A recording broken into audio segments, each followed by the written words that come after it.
안녕하세요, 변주님. 간단한 자기소개 부탁드립니다. 안녕하세요. 저는 지금 제약 영업을 하고 있는 13년 차 영업사원 변주라고 합니다. 제약 영업이 하는 일은 구체적으로 어떻게 될까요? 일단 제약 영업은 일반적으로 크게 전문의약품이라고 해서 처방전이 필요한 전문의약품과 처방전 없이 안정성과 유효성을 기대할 수 있어서 구매할 수 있는 일반 의약품 영업으로 나뉘고 있고요. 그 중에서 저는 전문의약품 영업을 하고 있습니다. 그래서 지금부터 이제 제약 영업 사원이 하는 일을 간단히 말씀드릴 텐데, 제약 영업 담당자는 기본적으로는 고객과의 면담과 제품 설명회 등의 다양한 영업 활동을 통해서 고객들에게 본인이 담당하고 있는 자사의 제품에 대한 설명을 주로 하고 있습니다. 그리고 담당 거래처에서 실적 증가의 기회를 모색하고 경쟁사의 영업 마케팅 전력 등을 파악해서 실적 하락이 될 수 있는 요인들에 대한 위험 관리도 사전에 하고 있습니다. 또한 내부적으로는 영업 마케팅 전략을 수립하기 위한 정보를 수집하고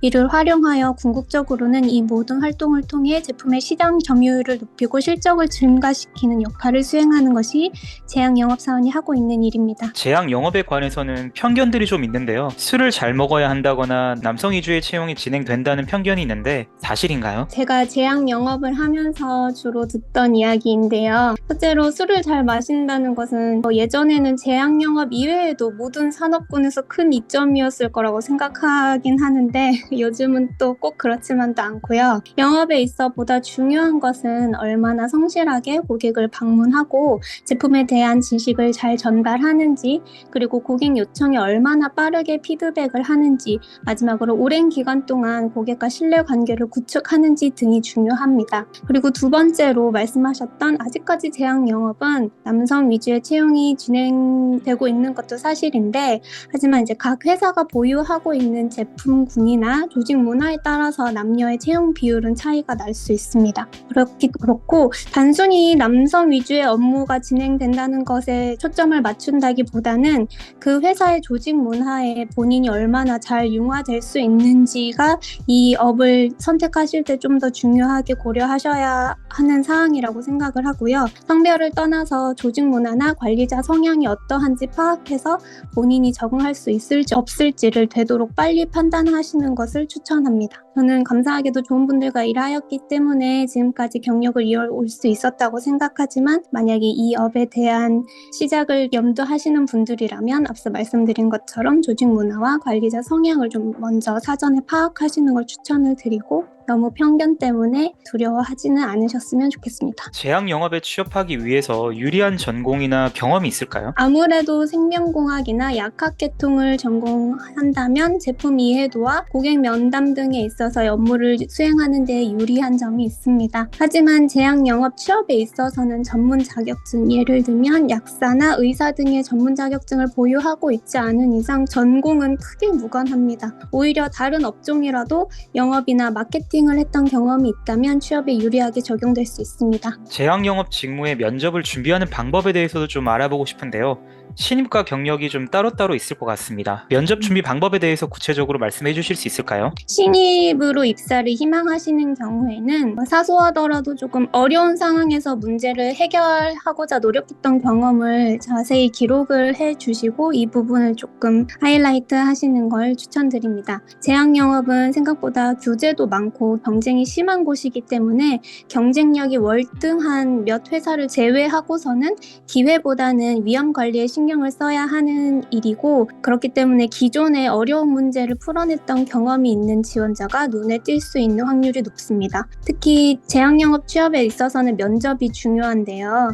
간혹 세일즈 시연을 시키는 곳도 있습니다. 그럴 때일수록 당황하지 마시고 본인이 생각한 논리대로 상황을 이끌어 나가는 것이 좋습니다. 그리고 조금 자신감과는 좀 별이 다른 배짱을 좀 가지고 면접에 임하시면 더 좋은 결과를 얻으실 수 있을 거라고 생각을 하는데요. 면접을 보다 보면 간혹 중간에 꼬일 때가 있는데, 그럴 때 중간에 포기하지 마시고 끝까지 당찬 모습으로 면접을 마무리하면 좋을 것 같습니다. 그리고 경력직으로 입사를 희망하시는 경우에는 본인의 포트폴리오를 1년 단위로 정리해 두시는 것을 추천합니다. 영업의 결과인 실적은 명확하게 수치로 기록되는 반면에 그 실적을 내기까지의 그 영업사원의 역할은 정량적으로 설명하기가 매우 어렵기 때문에 업무 내용을 세심하게 기록하고 정성적인 노력을 최대한 구체적인 숫자로 연결시켜 정리해 두는 것을 1년 단위로 한다면 경력직으로 이직을 희망하는 경우에 본인의 포트폴리오를 조금 더 논리적으로 설명을 할 수 있을 것 같습니다. 그리고 또한 경력직의 경우에는 인맥 관리에도 좀 신경을 써야 하는 부분이 있는데요. 경력직을 채용하는 이유가 회사에서는 현업에서 바로 일할 수 있는 사람을 원하기 때문입니다. 이런 상황이다 보니 경력직의 경우에는 사내의 지인 추천 제도를 적극적으로 활용하고 있는데 아무래도 지인 추천 제도를 활용한다면 이직을 희망하는 회사의 조직 문화나 우선순위 그리고 현재 당면한 문제 등에 대해서 다른 지원자들보다 더 많은 정보를 얻을 수 있고 이를 면접에서 어필해서 합격의 가능성을 높일 수 있기 때문에 평소에 인맥 관리에도 신경을 쓰시는 게 경력직 이직에는 도움이 되는 바입니다. 네, 말씀 주신 것처럼 기회 포착보다 위험 관리가 더 중요한 직군들이 있다고 말씀 주셨는데 이거는 아마 새로운 고객을 발굴하는 것보다 기존 고객을 잃지 않고 관리하는 게 더 중요한 직군들을 말씀해 주신 거죠. 맞습니다. 그래서 말씀하신 것처럼 제약영업은 한정된 고객을 오랜 기간 동안 면담하고 관리하는 일을 하기 때문에 세일즈를 일으킬 수 있는 기회를 창출하는 것도 중요하지만 그에 못지않게 현재 실적이 감소하지 않게 위험 관리를 하는 것 또한 매우 중요합니다. 네, 또 하나 말씀 주신 게 세일즈 시연에 대해서 말씀 주셨는데 세일즈 시연은 아마 앞에 있는 물건이나 아니면 준비된 물건을 직접 팔아보라고 그렇게 프레젠테이션 하는 거를 말씀하시는 거죠. 맞습니다. 신입사원 면접 같은 경우에는 세일즈 시연을 요구하는 회사가 종종 있는데요. 그래서 말씀하신 것처럼 앞에 있는 물이나 과자 등을 이제 판매를 해보라고 하시는 경우가 대부분입니다. 이런 경우에는 정말로 이 물건을 판매하는 스킬을 본다기보다는 굉장히 당황스러울 수 있는 상황에서 이 상황을 어떻게 대처하는지 그리고 본인의 논리를 얼마나 빠른 시간 내에 세워서 그 사람들을 설득할 수 있는 포인트를 잡아내는지 이런 부분을 보기 때문에 너무 당황하지 마시고 꼭 잘해야겠다는 생각보다는 조금 자신감을 가지고 그 제품에서 직관적으로 알 수 있는 특징 한두 가지만 제대로 말씀을 하시면 될 것 같고요. 이제 시연하신 후에는 이제 따라오는 질문으로 굉장히 곤란하거나 어려운 질문을 하시는 경우가 있을 수도 있는데 그런 상황에서는 조금 배짱을 가지시고 이 내 논리가 맞다라는 식의 이제 좀 자신감을 갖고 면접을 임하시면은 조금 더 좋은 결과를 기대하실 수 있을 것 같습니다. 제약 영업이 가져야 할 세일즈 스킬에 대해서도 알아보도록 하겠습니다. 제품에 대해서는 확실히 잘 알아야겠죠? 네, 맞습니다. 제품에 대해 많이 알수록 굉장히 유리합니다. 본인이 담당하는 제품은 물론이거니와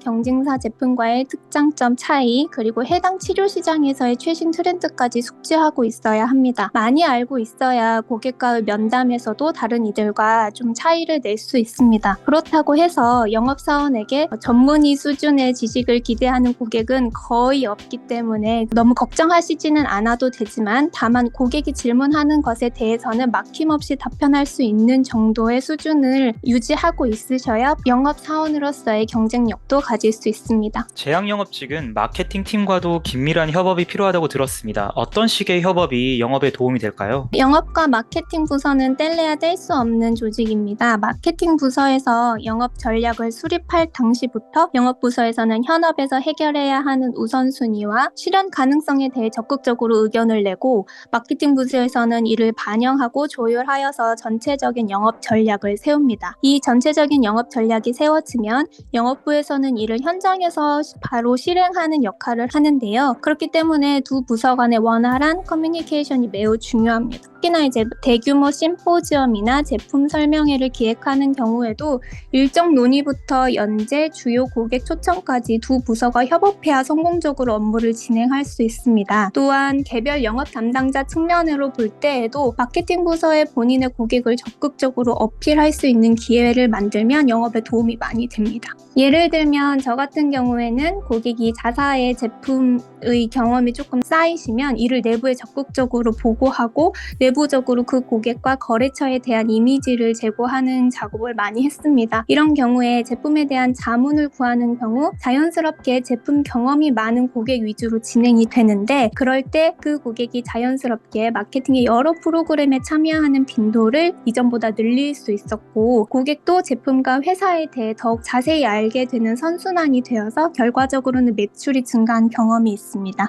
제약 영업직으로서 성과를 잘 내는 방법이 있을까요? 기본적으로는 영업 담당자로서 자사 제품에 대해 잘 알아야 하고 성실하게 고객 관리를 해야 하는 것을 앞서 말씀드렸는데요. 여기에 한 가지 더 말씀드리자면, 제약 영업은 한마디로 정보의 싸움이라고 생각합니다. 그래서 본인의 거래처, 더 나아가서는 해당 시장에 대해 경쟁자보다 더 많은 정보를 갖고 있는 사람이 절대적으로 유리하고 외부로부터 유능하다는 평가도 받을 수 있습니다. 이런 정보 싸움에서 경쟁력을 갖추기 위해서는 먼저 가장 기본적으로 고객 관리가 되어야 합니다. 왜냐하면 가장 빠르고 확실한 정보는 고객에게서 나오는 경우가 대부분이기 때문인데요. 여기에 더해서 동종업계 인맥 관리를 하는 것이 좋습니다. 경쟁자일 수도 있지만 다른 회사의 영업 담당자와의 네트워크도 넓혀야 거래처 상황과 고객 정보를 바탕으로 본인의 영업 전략을 수정하는 등의 변화한 환경에 기민하게 대응할 수 있기 때문입니다.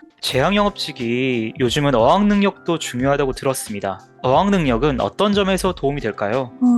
제약 영업에서도 어학 능력이 정말 중요한 시대이고 점차 중요도가 높아가고 있는데요. 그 이유는 제품에 대한 해외 논문을 읽어야 하는 것은 당연하고, 더 나아가서는 해외 연자 섭외부터 다양한 영역에 있어서까지 업무를 하기 위해서 어학 능력이 점차 더 많이 요구되는 상황입니다. 물론 영업 담당자가 해외 연자와 직접적으로 연락할 일은 많지 않지만, 혹시라도 향후에 마케팅이나 해외 영업 지원 등의 직무 변경을 희망할 때에는 높은 어학 능력 점수가 필수입니다. 또한 어학 능력의 기준은 회사마다 다르긴 하지만 대부분 해외 출장 시 학회에 참석하여 내용을 이해하고 비즈니스가 가능한 정도를 적정 수준으로 보기 때문에 스피킹 위주의 시험 성적을 갖고 있는 게 좋습니다. 오늘 계속 중요 능력으로 나왔던 게 고객 관리 능력인데, 신입 영업직은 특히 고객 관리가 가장 힘들다고 들었습니다. 고객 관리를 잘 하는 방법이 있을까요? 고객 관리는 신입이든 경력이든 어려운 건 마찬가지입니다. 다만 신입의 경우 업무에 익숙하지 않은 상황이다 보니 더욱 어렵게 느껴질 수 있는데요. 기본은 앞서 여러 번 말씀드린 것과 같이 고객 면담을 주기적으로 하는 성실함, 고객 요청에 신속하게 응대하고 정확한 정보를 적시에 제공하여 쌓은 신뢰가 중요합니다. 더불어 평소에 고객이 무엇이 필요할지 파악하여 고객이 요청하기 전에 그 정보를 제공하는 것도 고객 관리의 팁 중에 하나입니다. 여기에 더 나아간다면 고객 사이에 고객 간의 연결고리, 그들의 네트워크를 파악해두면 편합니다. 물론 이런 네트워크를 친절하게 알려주는 이가 거의 없기 때문에 처음에는 일단 발로 뛰어서 고객에게 정보를 얻는 것이 중요합니다. 물론 신입에게는 조금 어려운 일일 수도 있겠지만, 이런 일들을 통해 기존에 이미 형성되어 있는 그들의 네트워크를 레버리지 삼아 영업활동을 하면 빠르게 업무에 적응할 수 있고 인적 네트워크도 더욱 확장할 수 있습니다. 여기서 가장 중요한 점은 모든 영업활동은 회사의 컴플라이언스가 허락하는 범위 내에서 진행되어야 하기 때문에 본인이 이용할 수 있는 방법인지 아닌지는 사전에 필수적으로 점검해야 한다는 점입니다.